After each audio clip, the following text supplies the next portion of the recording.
dimanche en République démocratique du Congo. Les manifestations interdites par le pouvoir ont été maintenues. Coupure d'Internet et mobile. Les autorités congolaises ont tout tenté pour réprimer les marches dites pacifiques. Florence Lozac et Clémence Dehonte. Dans la répression devenue systématique des manifestations anti-Kabila, un nouveau pas vient d'être franchi.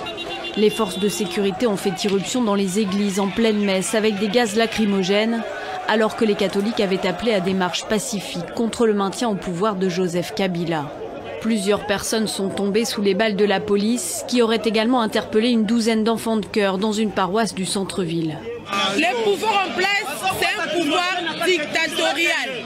On s'est dit, on est dans un état démocratique, mais ce que nous vivons, ce n'est pas la démocratie. Nous sommes dans l'église, en pleine prière, et au moment où les prêtres soulevaient l'Eucharistie, ils ont jeté des lacrymogènes. Tout ça, ça ne s'est fait nulle part. La date n'avait pas été choisie au hasard pour ces marches de protestation. Il y a un an, un accord signé sous l'égide des évêques prévoyait des élections fin 2017. Mais un an plus tard, le président Joseph Kabila, dont le mandat a expiré depuis décembre 2016, est toujours au pouvoir. Et les élections ont été reportées au 23 décembre 2018. Nous sommes fatigués, nous n'avons jamais eu de paix dans ce pays. Rien ne marche, nous ne mangeons même pas correctement. Le président Kabila est encore jeune, il peut très bien laisser sa place à quelqu'un d'autre et revenir plus tard. Ça suffit, nous ne voulons pas de lui, il devrait partir. Principale figure de l'opposition, Félix Tshisekedi et ses soutiens ont été aussi la cible de gaz lacrymogène tiré par la police alors qu'il rejoignait la cathédrale Notre-Dame du Congo à Kinshasa. Internet coupé, fouilles de voitures, patrouilles armées dans la capitale. Le déploiement de forces pour écraser les marches du jour laissait peu de chance aux opposants de mener à bien leur rassemblement. La situation en République démocratique du Congo, on en parle avec Justine Poyo-Kasavubu, ancienne ministre de Laurent Désiré Kabila, longtemps membre de l'UDPS et opposante aujourd'hui à Joseph Kabila. Elle était l'invitée du 64. Comment analyse-t-elle cette répression violente du régime congolais ? Mais vous avez là, évidemment, le vrai visage de Kabila Kanambe, c'est-à-dire un sanguinaire, c'est-à-dire un tyran, un homme qui n'a pas de cœur, mais qui a la pierre à la place du cœur. Et donc, c'est aussi un problème de conscience nationale. Mais la première chose peut-être que nous devons déplorer, ce sont évidemment ces morts qui sont tombés aujourd'hui, comme si cela ne suffisait pas à toute cette tragédie que la République démocratique du Congo vit depuis des décennies. Et laissez-moi quand même vous dire qu'aujourd'hui, cette date si importante signifie la fin de ce glissement qui avait été gracieusement offert à Kabila Kanambe. Et donc, dans quelques heures, les institutions vont tomber, nous serons en affaires courantes. La légitimité et la légalité dont pouvait se prévaloir Kabila Kanambe n'aura plus de mise. Et donc aujourd'hui, il faut un interlocuteur pour justement relayer les souffrances du peuple congolais et se positionner devant la communauté internationale qui aujourd'hui doit aussi faire preuve de courage pour assumer sa part de responsabilité. Puisque je vous le dis, Kabila Kanambe n'a jamais été élu par le peuple, il a chaque fois fraudé aux élections, mais c'est la communauté internationale qui l'a soutenu. Et donc nous avons ici aujourd'hui la réplique de l'hypocrisie qui a régné pendant toutes ces années. Comment vous expliquez cette fronde des catholiques contre le pouvoir du président Kabila ? Mais c'est d'abord parce que Kabila s'est joué de l'Église catholique, utiliser les évêques pour aller dans des accords et ensuite leur démontrer qu'ils ne valent rien. Donc c'est quand même aussi un manque de respect par rapport à l'institution de l'Église catholique et je dirais même de toute la chrétienté. Et donc là, nous avons le vrai visage de Kabila, mais qui, laissez-moi vous le dire, dans ce pays sous occupation, où l'armée nationale est totalement relayée aux oubliettes, puisque ce sont des mercenaires qui sont engagés et qui tuent la population. Où avez-vous déjà vu un pays où un homme se dit président de la République et qui engage des mercenaires pour massacrer la population? Et donc aujourd'hui, nous avons la réplique de ce qui a toujours prévalu en RDC, à savoir un gouvernement dirigé par Kabila qui n'est que le mentor de Kagame et de Museveni qui ont orchestré toute cette occupation dont nous sommes victimes depuis tant d'années et qui massacre toutes nos populations. Réponse très rapide, s'il vous plaît, à cette dernière question. Est-ce que vous pensez que Joseph Kabila va tenter de se maintenir au-delà de janvier 2019 ? Il ne se maintiendra pas, monsieur, parce que je vous le dis, l'alternance aujourd'hui, nous l'incarnons. Le leadership de l'alternance, de la responsabilité, nous l'incarnons. Et donc, dans quelques jours, nous allons démontrer à la communauté internationale que le peuple congolais a un relais et que nous sommes une de ses voix pour exprimer aujourd'hui la gouvernance qui doit maintenant conduire le pays vers ses avancées de démocratie.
C'est pourquoi, bien aimé, nous nous retrouvons ce matin dans cette église paroissiale pour dire merci au Seigneur. Pour dire merci au Seigneur. Par reconnaissance.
C'est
situation dégénère en République démocratique du Congo. Dimanche matin, au moins 3 personnes, dont un policier, ont été tuées à Kinshasa. L'État congolais a violemment réprimé les manifestations des catholiques qui appellent au départ du président Kabila. Ce dernier s'était engagé à quitter le pouvoir avant la fin de l'année. Même au temps du président Mobutu, qui était un dictateur, on pouvait manifester pacifiquement. Mais aujourd'hui, on ne comprend plus rien. On en a vraiment marre de lui. Nous sommes fatigués, explique cette femme. Rien ne marche, nous ne mangeons pas bien. Le président Kabila est encore jeune et il pourrait laisser sa place à quelqu'un d'autre et revenir plus tard s'il le veut. Il a déjà beaucoup fait, c'est bon, on ne veut plus de lui. Il devrait s'en aller et se reposer. Il y a un an, jour pour jour, l'épiscopat congolais avait parrainé un accord entre la majorité et l'opposition qui prévoyait des élections au plus tard en décembre 2017. Mais la commission électorale a finalement reporté d'1 an le calendrier aux grandes dames de l'opposition et des catholiques. En dépit des mises en garde des autorités, des marches pacifiques ont eu lieu dimanche matin après la messe. Des dizaines de manifestants auraient été brutalisés ou arrêtés selon plusieurs sources. Éphésiens chapitre 2, 8 à 9 nous dit: car vous êtes sauvés par la grâce, par la foi, et cela ne vient point de vous. C'est le don de Dieu, non point par les œuvres, afin que personne ne se glorifie. Ezaka kangolu, mutuwa mikumisate. Yo moto swingolu ya kodea, eza vraiment ngolu. Eko mate sije yako sekaba oyo mate ina note. Yo moto swingolu yako bongwana eza vraiment ngolu. Kasi eko mate sije yako chola bapakano babongwani na note. Yo moto swi chance ya libala eza vraiment ngolu. Kasi eko mate sije yako sekaba oyo babali na note. Yo moto swingolu yako boda sije ya kufinga baboyo yo moto zwi grâce ya koyemba kasi eko mate sije ya kotonga baboyo yo moto zwi ngolu ya kobika kasi eko mate sije ya koseka baboyo toza malamu kumamana yo zambe na lola. Yo moto zwingo luko te pa na nzambe koma sije alichote pa ya baninga. Soki omoni ndeko na pasi kowela te koseka oyebi te tina nini ndeko akoma bongo. Omoni badivorce kosalama kowela te kochola e oyebi te tina nini bakuple koma bongo.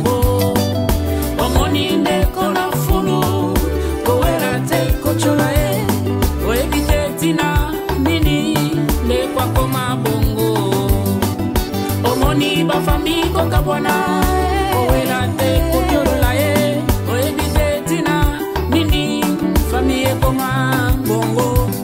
Tango mosusu tata mwasi nde moto akanga mabota vale olakisa ndeko na Yesu kasi otiki ye bongo. Tango mosusu baninga ya mosala nde moto babakela ye maladi vale olakisa ndeko Yesu kasi otiki ye bongo.